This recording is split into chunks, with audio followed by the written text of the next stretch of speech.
ព្រះសម្មាប្រស័យខ្ញុំស្លាប់សុំមកខ្លាចជាផ្សែងកច្ឆាសញ្ញានឹងខ្លួនឯងឈប់បង្ហូរទឹកនេត្រាថ្ងៃដែលយំម្ដងទៀតគឺជាថ្ងៃដេកលើដុល្លារមិនបាច់ដើរជុំបើសិនជាអ្នកខៃរ៉ាបើសើចដាក់មុនគោរពជាទីអូរ៉ាបើចង់សើចចំអកឬក្អកនោះសាខ្ញុំធ្វើធម្មតាតែគ្មានមានចលនាសុបិនក្រក់តាមលងជា27ឆ្នាំសុបព្រៀលក៏ប៉ុន្តែខ្ញុំនៅចាំតាមផ្លូវដើរទៅមានមនុស្សឆ្វេងស្ដាំខ្សែភ្នែកមើលមកខ្ញុំទាំងដែលខ្ញុំអត់មានខោអាវបិទបាំងហើយតែតាំងចិត្តមិនឲ្យព្រមលិខិតតែងខំប្រឹងរកអីបាត់តែពួកដៃវាចាំបែកគឺខ្មោចតាមហើយតែខ្ញុំមិនក្រែងព្រឹកបនគុណម៉ែព្រោះតែជាលើខ្លួនឯងពេក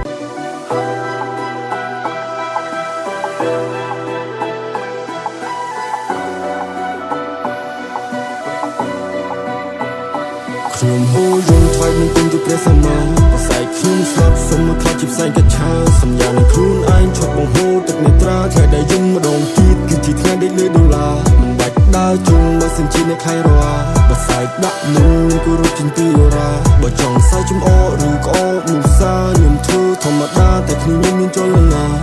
សុបិនក្រក់តាមលងជា27ឆ្នាំសុបព្រៀលក៏ប៉ុន្តែខ្ញុំនៅចាំតាមផ្លូវដើរទៅមានមនុស្សឆ្វេងស្ដាំខ្សែភ្នែកមើលមកខ្ញុំទាំងដែលខ្ញុំអត់មានខោអាវបិទបាំងហើយតែតាំងចិត្តមិនឲ្យព្រមលិខិតតែងខំប្រឹងរកអីបាត់តែពួកដៃវាចាំបែកគឺខ្មោចតាមហើយតែខ្ញុំមិនក្រែងព្រឹកបនគុណម៉ែព្រោះតែជាលើខ្លួនឯងពេក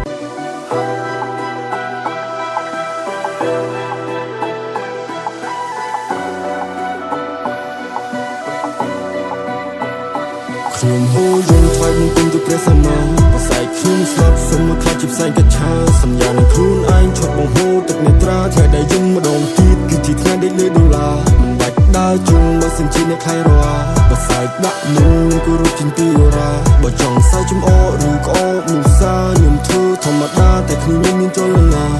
សុបិនក្រក់តាមលងជា27ឆ្នាំសុបព្រៀលក៏ប៉ុន្តែខ្ញុំនៅចាំតាមផ្លូវដើរទៅមានមនុស្សឆ្វេងស្ដាំខ្សែភ្នែកមើលមកខ្ញុំទាំងដែលខ្ញុំអត់មានខោអាវបិទបាំងហើយតែតាំងចិត្តមិនឲ្យព្រមលិខិតតែងខំប្រឹងរកអីបាត់តែពួកដៃវាចាំបែកគឺខ្មោចតាមហើយតែខ្ញុំមិនក្រែងព្រឹកបនគុណម៉ែព្រោះតែជាលើខ្លួនឯងពេក